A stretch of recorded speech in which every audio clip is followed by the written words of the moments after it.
I tried to save a baby from abuse. Now the parents are framing me for being a kitty fiddler. I looked down to see a baby alone and crawling around someone's backyard in nothing but a diaper. I didn't see any parents and wanted to avoid nosy neighbor syndrome. But a few minutes go by and the crying only gets louder. I climb down my ladder to bang on the door, yelling if anyone is home. I get really worried at this point and call 911. I spoke to a lady, and explained the situation, and told her the address. She asked if I could somehow get into the backyard to check on the kid and maybe look in some windows on my way back there to see if anyone was inside. I say sure, and she mentions that a squad car is on the way. I go over to the fence and head inside the backyard looking for the kid. When I found him, he was covered in dirt, and stunk horribly. His diaper clearly hadn't been changed in a while. I'm reporting all of this to the 911 operator when I hear a gunshot go off. I got really freaking scared, grabbed the kid, and ran off. I dropped my phone at some point while I was running away, but all I could think was that some crazy was shooting a gun while this kid was left alone. I even thought for a second that maybe someone inside had done it to themselves. All I knew was I was keeping that kid safe. I'm hiding out in my car at this point, when I see the squad car pass by me and head straight for the house. As I approach I see the cops talking to this couple that look messed up as hell. Dirty clothes, saggy eyes, they were clearly on something. Suddenly the woman turns towards me and starts screaming. The guy with her bolts straight at me and decks me in the face. Next thing I know he's grabbing the kid and I'm getting cuffed by the cops. I was so out of it, and it wasn't until they were dragging me to their squad car that I managed to find my voice. I started explaining how I was the one who called 911,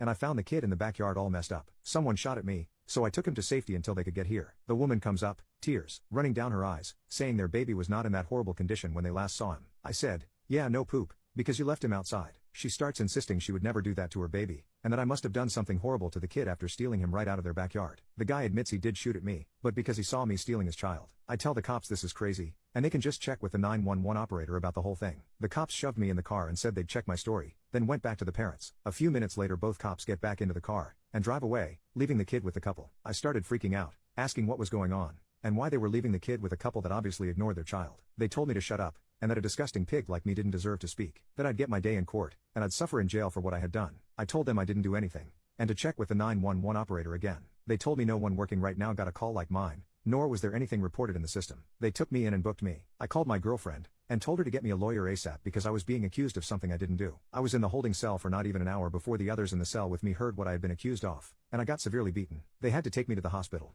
and handcuffed me to the bed. Everyone at the hospital treated me like I was trash, and I still have a broken bone that will never fully recover because I know that the doctor didn't do everything he could to help me. I got news from a cop while in the hospital, who told me the parents were pressing charges, and I was going to jail for a long time. It wasn't until a week later, when my lawyer came through and found the 911 operator I was talking to. Apparently, after I dropped my phone, she tried to call it back but didn't get an answer. She got up to get a coffee, and someone who had just clocked in logged her out of her computer without saving the report she was typing up about me. That was why I wasn't in the system. She ended up leaving a little after that, and that was why when they called in to see if any of the operators knew about my call, no one answered. I was released a little bit after that, and immediately went home to see my girlfriend, only to find she had packed up all of her things and left. She left me a note, saying she couldn't be with a man she would think for even a second did what I had been accused of. When I finally bought myself a new phone, I had a lot of messages on all my socials from people I had known my entire life, calling me a pedo and telling me I deserved to die. The only positive text was from my mom who told me she heard I had been proved innocent and released, and she wanted me to call her to hear my voice. I met with my lawyer later that day and he told me that CPS showed up and investigated the couple with a cop, only to find the couple passed out from shooting themselves up,